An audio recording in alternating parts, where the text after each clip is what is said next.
নমস্কার। সাহিত্য চিরন্তন বাংলা অডিও স্টোরি চ্যানেলে আপনাদের সকলকে স্বাগত। সাহিত্য চিরন্তনের আজকের নিবেদন জলধর সেনের লেখা স্ত্রী বুদ্ধি।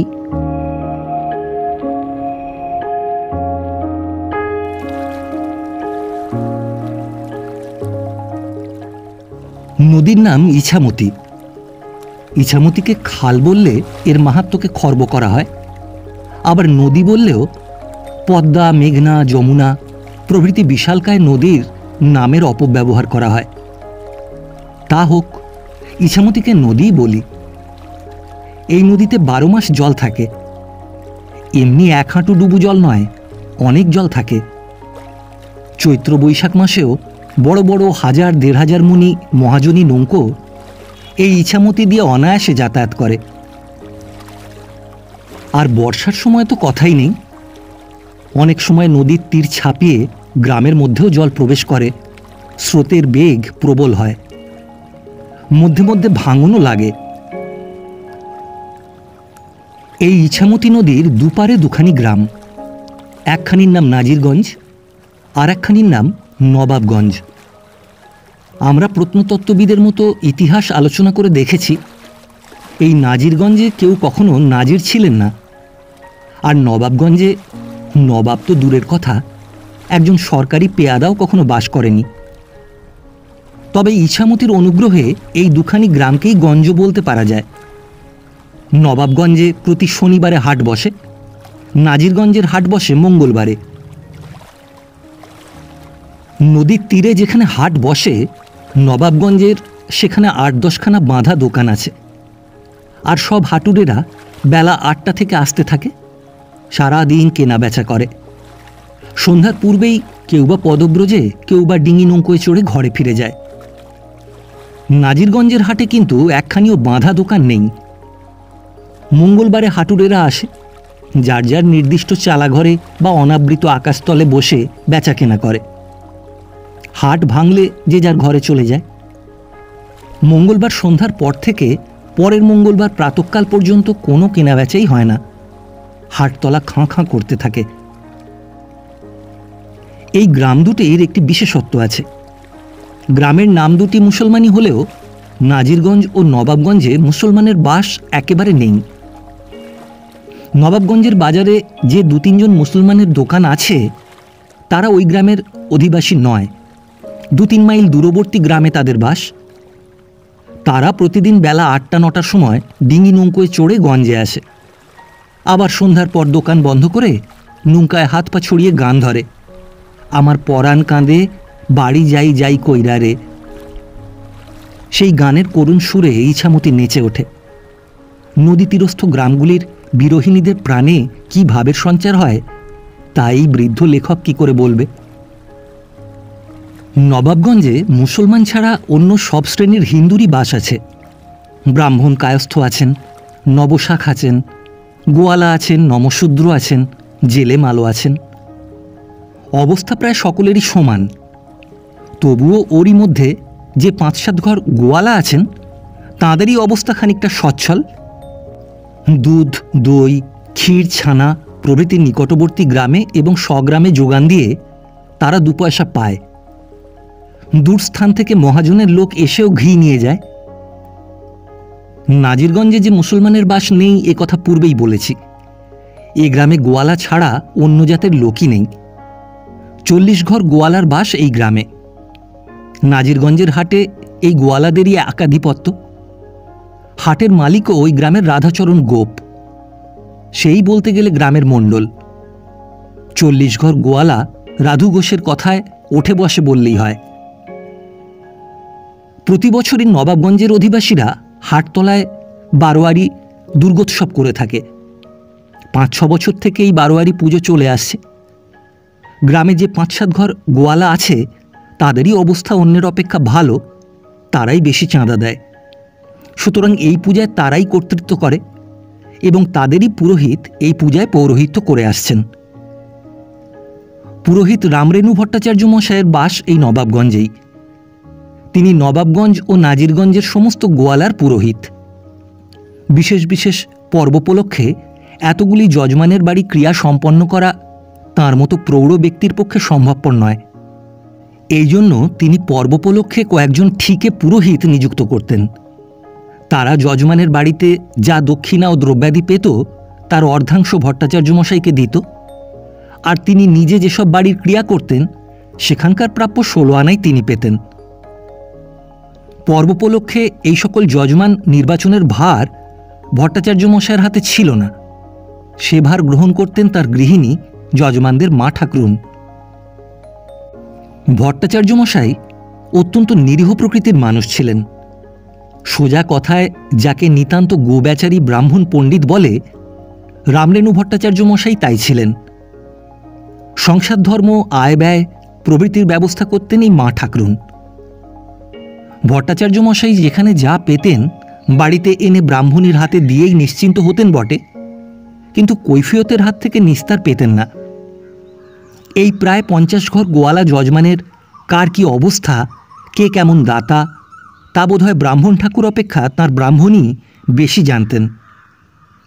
তাই কোনো বাড়ির ক্রিয়া শেষ করে বেলা 3য় প্রহরে অভুক্ত অবস্থায় প্রাপ্ত দ্রব্যাদি নিয়ে ভট্টাচার্য মশাই যখন ঘরে ফিরে আসতেন, তখন মা ঠাকুরুন প্রত্যেক জিনিসটি তন্ন তন্ন করে দেখতেন, আর সঙ্গে সঙ্গে বাক্যবান, হ্যাঁ গা, শিবু ঘোষের বাড়ি থেকে তুমি সোয়াশের মোটা চেলের নৈবেদ্যি কোন আক্কেলে নিলে বলো তো? আর এই 5 হাত শাড়ি একবার চোখ তুলেও দেখলে না?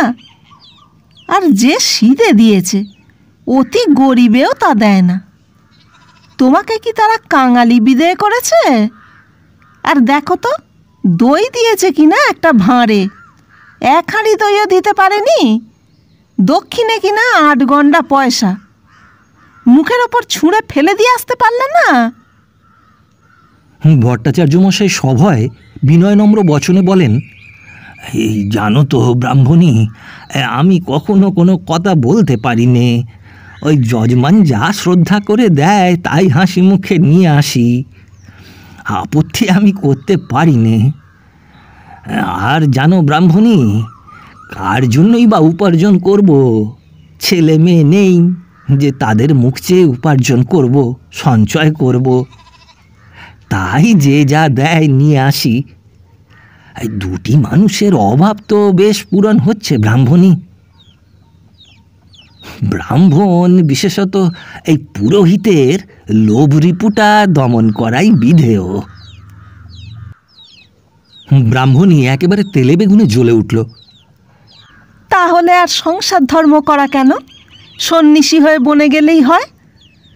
তোমাকে আমি আর বুদ্ধি দিতে পারলাম না। আজ 30 বছরের ওপর তোমার ঘরে এসেছি, বয়সও তো কম হলো না, তুমিও বুড়ো হয়ে গেলে।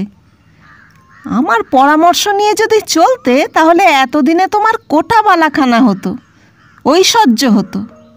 আর দেখো না আমাদের কি অবস্থা, সবই অদৃষ্ট। হ্যাঁ হ্যাঁ ব্রাহ্মণী, সবই অদৃষ্ট। যাক, দিন তো চলে যাচ্ছে, আর ভালোভাবেই চলছে, কিছুরই তো অভাব বোধ হয় না। ব্রাহ্মণী তখন রাগে আরও জ্বলে ওঠেন। শতমুখে ভট্টাচার্য মশাইয়ের নির্বুদ্ধিতার নিন্দা এবং নিজের পোড়া অদৃষ্টের দোষ দিতে থাকেন। 2 গাঁয়ের লোকেরা, বিশেষত গোয়ালা যজমানেরা ভট্টাচার্য মশাইকে যেমন ভক্তি করেন, ভট্টাচার্য গৃহিণী এই মা ঠাকরুনকে তেমনই ভয় করেন। তার কথার জ্বালায় সকলে অস্থির। গাঁয়ের ছেলেরা তো তার নামই দিয়েছে জমাদারনি। আমাদের দেশে একটা প্রবাদ ছিল যে গয়লার ছেলে 50 বছর বয়সের পূর্বে সাবালক হয় না। এখন অবশ্য সে প্রবাদ অনেকটা নিরর্থক হয়েছে। তা হলেও গোয়ালারা যে অন্য জাত অপেক্ষা ভালো মানুষ, ঘোর প্যাঁচ বোঝে না, একথা কিন্তু ঠিক। নাজিরগঞ্জের গোয়ালারাও সম্পূর্ণ এই প্রকৃতির ছিল। তারা জাত ব্যবসা করত, সদা সন্তুষ্ট ছিল, নিশ্চিন্ত মনে নিরুদ্বেগে সংসার যাত্রা নির্বাহ করত। হঠাৎ একবার তাদের মধ্যে একটা নতুন চেতনার সঞ্চার হলো। নাজিরগঞ্জের গোয়ালারা ছোট বড় সবাই একদিন সাবালক হয়ে উঠল। তারা 6-7 বছর নবাবগঞ্জের 12 আরিফ দুর্গাপুজো দেখে আসছে। শুধু দেখা নয়, পুজোর 3 রাত্রি সমস্ত রাত জেগে মাথায় চাদর জড়িয়ে কবিগান শুনেছে। গাঁয়ের সকলে ছেলে মেয়ে নিয়ে নবমী পুজোর দিন নবাবগঞ্জে হাটখোলায় বারোয়ারি তলায় দই চিড়ের ফলার করে এসেছে। বিজয়া দশমীর দিন নতুন কাপড় পরে ঠাকুর বিসর্জনে যোগ দিয়েছে। সন্ধ্যার পর বাড়িতে এসে যথারীতি প্রণাম আলিঙ্গন মিষ্টি মুখ করেছে। কোনোদিন তাদের মনে অন্য ভাবের সঞ্চার হয়নি। যে বছরের কথা বলছি সেবার 27শে আশ্বিন দুর্গোৎসব। আশ্বিন মাসের 1 কি 2 তারিখে নাজিরগঞ্জের কয়েকজন গোয়ালার মনে খেয়াল উঠল যে নবাবগঞ্জের মতো এবার তারাও দুর্গোৎসব করবে। নবাবগঞ্জের বামুন কায়েত গোয়ালাদের চাইতে তারা কম কিসে? তারা পুজো করতে পারে আর নাজিরগঞ্জের 40 ঘর গোয়ালা মিলে পুজো করতে পারে না? তা হবে না, এবার তারাও পুজো করবে এবং যাতে নবাবগঞ্জের অনুষ্ঠানের ওপর টেক্কা দিতে পারে তার ব্যবস্থাও তারাই করবে। তারা একদিন সকলকে দই চিড়ে খাওয়ায়, এরা 3 দিনই খাওয়াবে। দুঃখী কাঙালি বিদায় করবে। তারা 3 দিন কবিগান দেয়, এরা যাত্রা গান দেবে। পারবে না কেন? ধনবল জনবল কিছুতেই তারা নবাবগঞ্জের চাইতে ছোট নয়।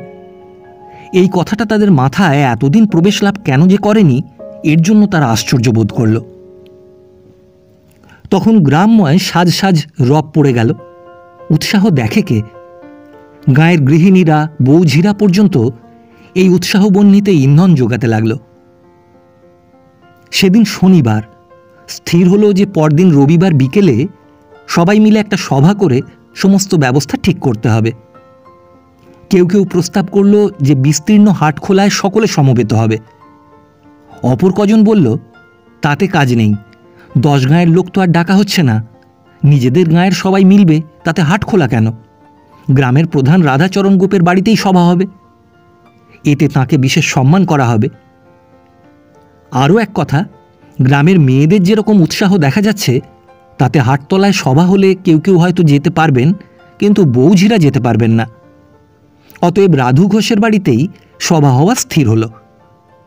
বারোয়ারি ব্যাপারে যারা পাণ্ডাগিরি করতে অভ্যস্ত তারা কোমরে চাদর জড়িয়ে গ্রামময় এই শুভ সংবাদ প্রচার ও সকলকে রবিবার অপরাহ্নে রাধু ঘোষের বাড়িতে সমবেত হওয়ার জন্য নিমন্ত্রণ করতে বেরিয়ে পড়ল। পরদিন যথাসময়ে সকলে নির্দিষ্ট সময়ে সভাস্থলে উপস্থিত হল। সেদিন 3 ক্রোশ দূরে মুনসাডাঙ্গার হাট ছিল, কিন্তু এ সভার কাজ ছেড়ে নাজিরগঞ্জের কোনো গোয়ালা মুনসাডাঙ্গার হাটে গেল না। এ তো আর বাবুলোকের পোশাকি সভা নয়, গোয়ালাদের নিজেদের সভা। সুতরাং সভাপতি, সম্পাদক, কোষাধ্যক্ষ প্রভৃতি মামুলি কোনো নির্বাচনই হল না। স্বয়ং গ্রামের মোড়ল শ্রীযুক্ত রাধাচরণ গোপ মহাশয় যখন উপস্থিত তখন তিনিই সকল ব্যাপারের কর্তা হবেন। রাধু ঘোষের ছেলে পরিতোষ নবাবগঞ্জের স্কুলে বছর 5 পড়েছিল, সুতরাং এ কার্যে সেই লেখাপড়ার ভার নিল। পরিতোষ রবিবার প্রাতঃকালেই তার বাপের সঙ্গে পরামর্শ করে চাঁদার একটা তালিকা তৈরি করেছিল। গ্রামের কার কি অবস্থা, কে কেমন দাতা, রাধু ঘোষের তা অজ্ঞাত ছিল না। তাঁর পরামর্শ মতো কে কত টাকা নগদ দেবে, কি পরিমাণ দুধ, দই, ক্ষীর, ঘি দেবে তার ফর্দ করেছিল। সভা বসা মাত্রই সকলে এক বাক্যে এবারই খুব ঘটা করে পুজো করার পক্ষে মত দিল। কেউ কেউ কলকাতা থেকে যাত্রার দল আনবার মতো স্পর্ধাও প্রকাশ করল। তারপর রাধু ঘোষের আদেশ মতো পরিতোষ চাঁদার তালিকা পাঠ করল। সকলে এক মনে যার যার দেয়ের পরিমাণ শুনল। হরিশ ঘোষ বলল, কই কি কি বাবদে কত খরচ হবে তা তো পড়লে না পরিতোষ? রাধু ঘোষ বললেন, আগে আয়টা ঠিক হোক, তারপরে তো ব্যয়ের ফর্দ হবে, আগে থাকতে কি ব্যয় ঠিক করা যায়? তখন রামেশ্বর বললে, এই পরিতোষ বাবাজি, চাঁদার যে ফর্দ পড়ল তা অল্যাহ্য হয়নি, ঠিকই হয়েছে। এমন একটা বেরদ কাজে বেশি পয়সারই দরকার। তবে আমি একটা কথা বলছি, কোনো আপত্তি করছিলেন? ওই 10 জ্ঞাতি ঠাকুর মিলে যা রায় করবেন তাতে কি আর আপত্তি করা চলে? আর তাহলেও আমি একটা নিবেদন করি, এই আমার দিয়েই ধরো না, আমার নামে নগদ 10 টাকা চাঁদা, 15 সের দুধ, 8 মণ দই, 10 সের ক্ষীর, আর 4 সেন্ট ছানা ধরা হয়েছে। এই যে অল্যাহ্য হয়েছে তা আমি বলছি না, মায়ের পুজোয় এ তো দিতেই হবে। তবে কথা কি জানেন ঘোষেরবো, এই 15 সের দুধটা একটু বেশি মনে হচ্ছে। নির্জলা 15 সের দুধ যে 30-35 সের চলতি দুধের ধাক্কা। এই সকলের সম্বন্ধেই ওইটি বিবেচনা করতে বলি। দুধ নির্জলা হয় না, আমাদের গয়লার শাস্ত্রে ও কথা লেখে না। ওই নির্জলা কথাটা বাদ দেওয়া হোক, আমাদের যার যার নামে যা লেখা আছে তাই আমরা দেব। আর কি বলো ঘোষেরপো? কথাটা নিয়ে একটু বাদানুবাদ হয়ে এই স্থির হলো যে নির্জলা অর্থ প্রতি মন 7.5 সের ইছামতি, তার অধিকের জন্য মা দুর্গার দিব্যি। তারপরেই অন্য সব ব্যবস্থা ঠিক হলো। পুজোর 3 দিন যারা উপস্থিত হবে সকলকে খাওয়ানো হবে, দুঃখী কাঙালিও বাদ যাবে না। নবাবগঞ্জওয়ালারা 4টে ঢাক আনে, এখানে তার 3 গুণ 12টা ঢাক আসবে। বাজনায় নবাবগঞ্জকে ভাসিয়ে দিতে হবে।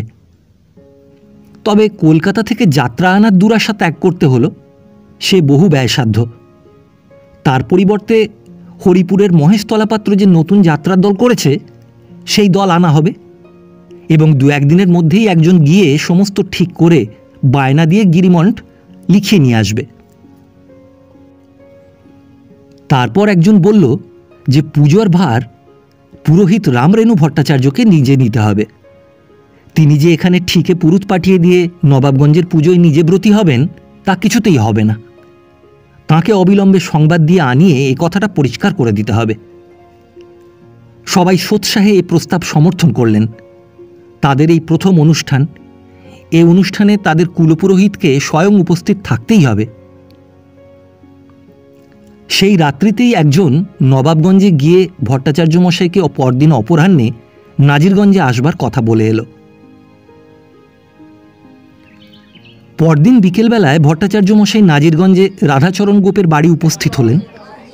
দেখেন অনেকেই সেখানে আছেন এবং পুজোর ব্যবস্থা সম্বন্ধেই আলোচনা হচ্ছে।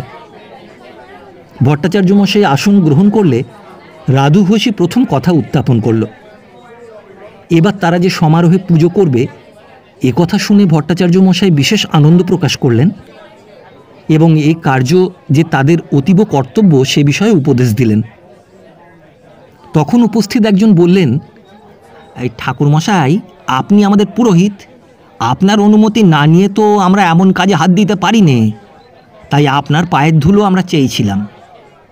আরও একটা কথা এই যে আমাদের এই প্রথম পুজো, আপনি আমাদের কুলপুরোহিত, এ পূজায় আপনাকে উপস্থিত থাকতেই হবে। আপনি ওই ঠিকে পুরুত পাঠাতে পারবেন না, তা তিনি যতই ভালো লোক হন না কেন, আপনাকে আসতেই হবে। ভট্টাচার্য মশাই বললেন, তোমরা যা বলছো তা তো অযৌক্তিক নয়। তোমরা সকলে আগ্রহ প্রকাশ করে এই প্রথম দুর্গোৎসবের আয়োজন করেছো, তা এতে আমার উপস্থিত থাকা যে সর্বতোভাবে কর্তব্য, এই কথা আমি বেশ বুঝতে পারছি। কিন্তু ওই আমাদের গ্রামের পুজোর ব্যাপারে এই 6 বছর আমি ব্রতী আছি। সে পুজোর যারা প্রধান উদ্যোগী তারাও তোমাদেরই মতো আমার বহুদিনের যজমান। আর তোমরা এই কথা বেশি জানো যে যজমানের মধ্যে আমি ছোট বড় ভেদ করি না। বেশি প্রাপ্যের দিকেও আমার আকাঙ্ক্ষা নেই। সব যজমানই আমার সমান স্নেহের পাত্র। আমি সমভাবে সকলেরই মঙ্গল, সকলেরই হিত কামনা করে থাকি। এই অবস্থায় আমার গ্রামের পুজোর যারা অধিনায়ক তাদের সঙ্গে পরামর্শ করা প্রয়োজন। তোমাদের এই প্রথম পুজো, এ পুজোয় আমার ব্রতী হওয়া কর্তব্য, এই কথা তারা কি আর বুঝতে পারবে না? সুতরাং তারা এ প্রস্তাবে নিশ্চয়ই সম্মত হবে। আমি তাদের জন্য উপযুক্ত প্রতিনিধির ব্যবস্থা করব, তোমরা কোনো চিন্তা করো না। উপস্থিত একজন বলে উঠল, এই তাদের অনুমতির অপেক্ষা আমাদের করতে হবে? আপনি এই কথা বলছেন ঠাকুরমশাই? ভট্টাচার্য মশাই বললেন, হ্যাঁ, এই শোনো কথা, তোমরা তাদের অনুমতি বা চাইতে যাবে কেন? তাদের অনুমতিরই বা অপেক্ষা করবে কেন? এতে যে তোমাদের অপমান করা হয় তা কি আর আমি বুঝি নে? রজনী ঘোষ বলে উঠল, অত ঘোরপ্যাঁচ কথা বুঝি না ঠাকুর মশাই, সোজা কথা বলছি, আপনাকে আসতেই হবে। আমরা কোনো কথা শুনবো না। 40 ঘর জজমানের কথা আপনি অগ্রাহ্য করতে পারবেন না, আর যদি করেন তাহলে কেমন করে আপনাকে নিয়ে আসতে হয় তা আমরা জানি। ভট্টাচার্য মশাই এমন দুর্বাক্য শুনেও রাগ বা অভিমান করলেন না, তাঁর যে সে স্বভাবই নয়। তিনি হেসে বললেন, শোনো রজনীকান্ত, একটা গল্প বলি।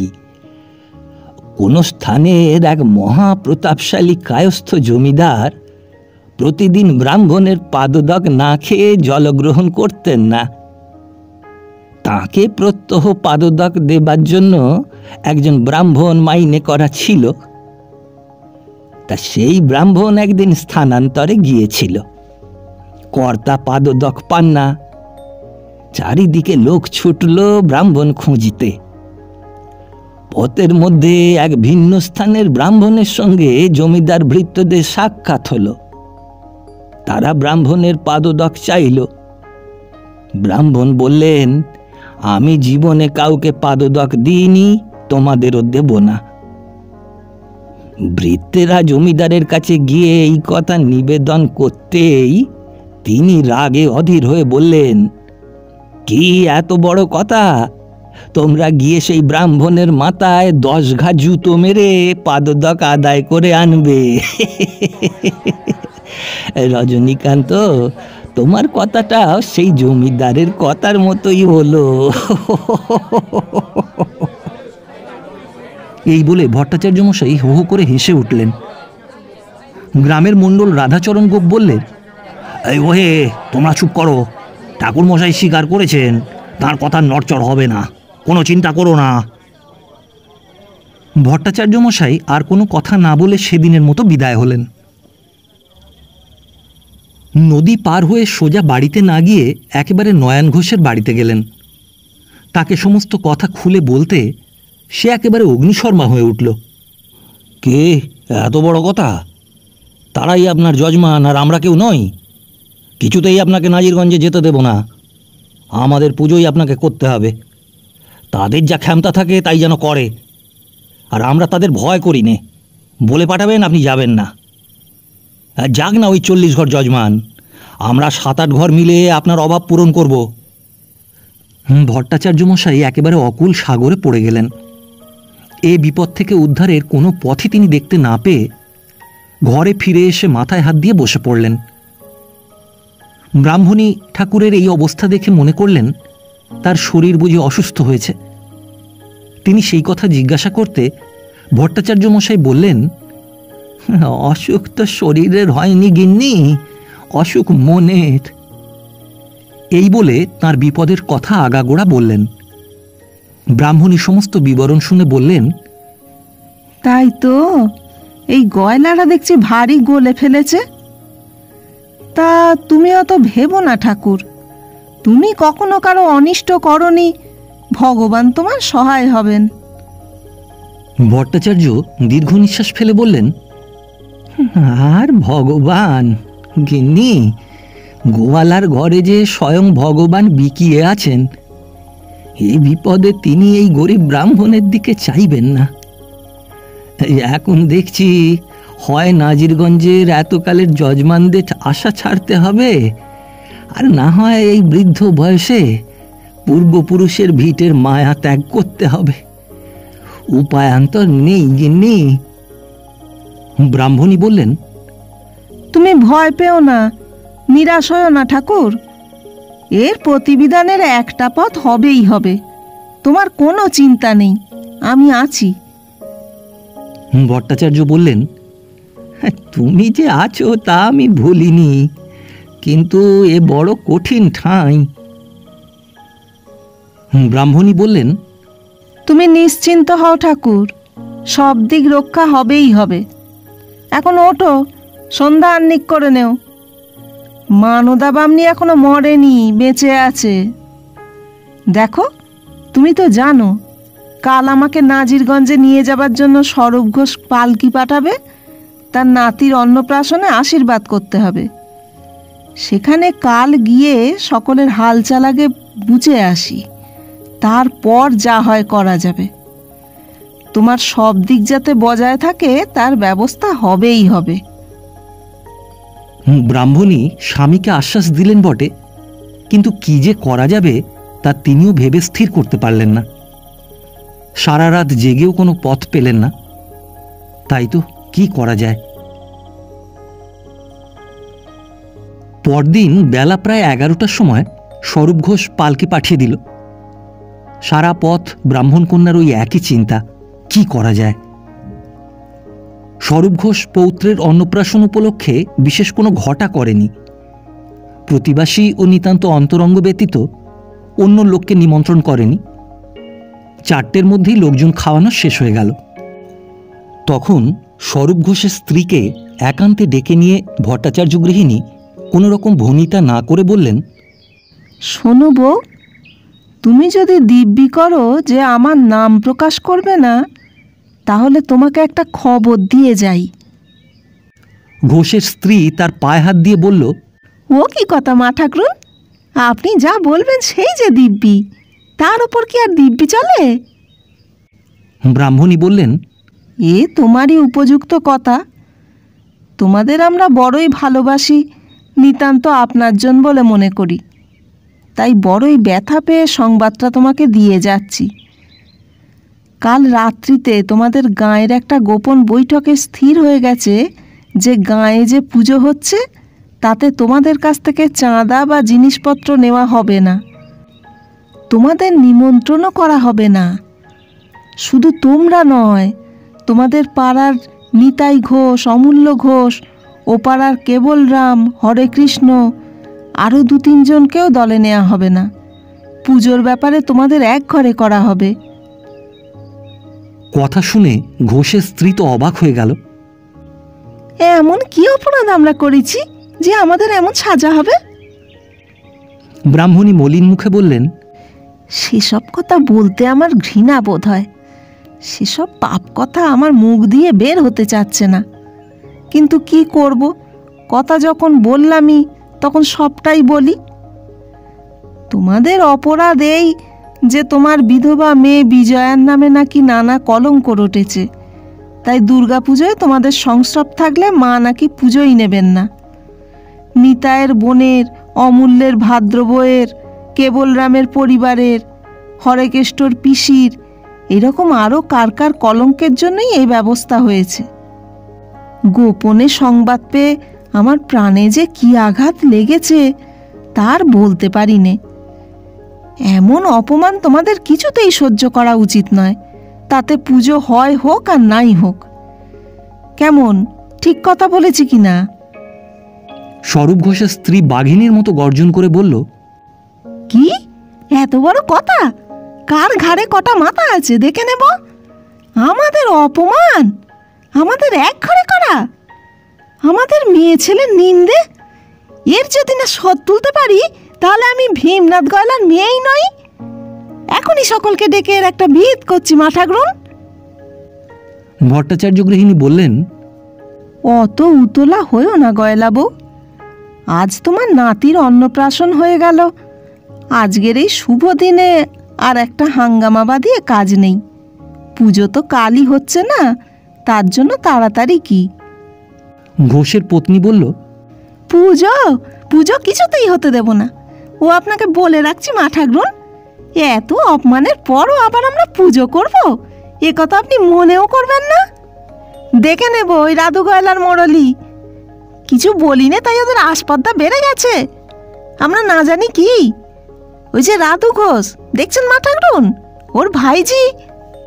ভট্টাচার্য গৃহিণী বাধা দিয়ে বললেন, ওসব পাপ কথা মুখ দিয়েও বার করতে নেই গয়লা বউ। আর আমাকেই বা বলতে হবে কেন? রাধু ঘোষের ঘরের খবরও জানি, ওই যে রজনী ঘোষ তারও ভাই বউয়ের কথা জানি। রামেশ্বরের মেয়েটা সে বছর কি কাণ্ডটাই না করল। যাক সে কথা, যাতে তোমাদের মান বজায় থাকে তাই করো। এমন কথা সব যখন উঠেছে তখন ওই পুজোর সংস্রবেও তোমরা যেও না, এই আমার কথা। দেখো বউ, আমি যে খবর তোমায় দিয়ে গেলাম এ কথা যেন কিছুতেই প্রকাশ না হয়। সকলেই আমাদের যজমান, বুঝলে?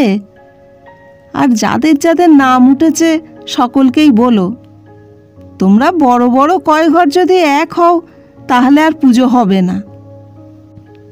গয়লা বউ বলল, আপনার নাম করতে যাব কেন? এমনিই কাল ঢাক বেজে উঠবে।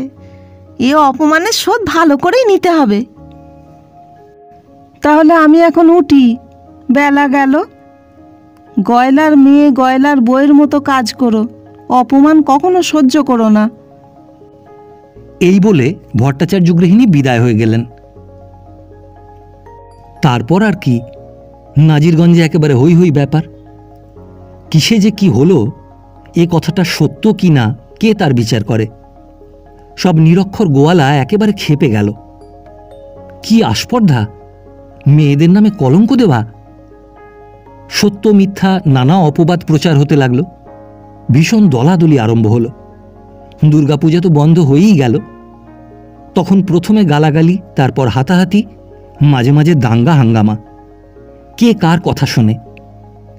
যে রাধাচরণ গোপের গ্রামে অখণ্ড প্রতাপ ছিল, সে প্রতাপ সপ্তাহের মধ্যে ধূলিসাৎ হয়ে গেল। রাধাচরণ নিজের প্রতিষ্ঠা রক্ষার জন্য অনেকের কাছেই গেল, কেউ তার কথায় কর্ণপাতও করল না। স্বয়ং রামরেণু ভট্টাচার্য মশাইও দুদিন নাজিরগঞ্জে গেলেন, মিলনের জন্য অনেক চেষ্টা করলেন, ব্যাপার কি জানতে চাইলেন। কেউই তাঁকে পর্যন্ত আমল দিল না। কেমন করে যে এমন শান্ত গ্রামের অধিবাসীরা এমন চঞ্চল হয়ে উঠল, নিরীহ ভট্টাচার্য মশাই তা বুঝেই উঠতে পারলেন না। তিনি নিরাশ হয়ে ভগ্ন হৃদয়ে ঘরে ফিরে এলেন।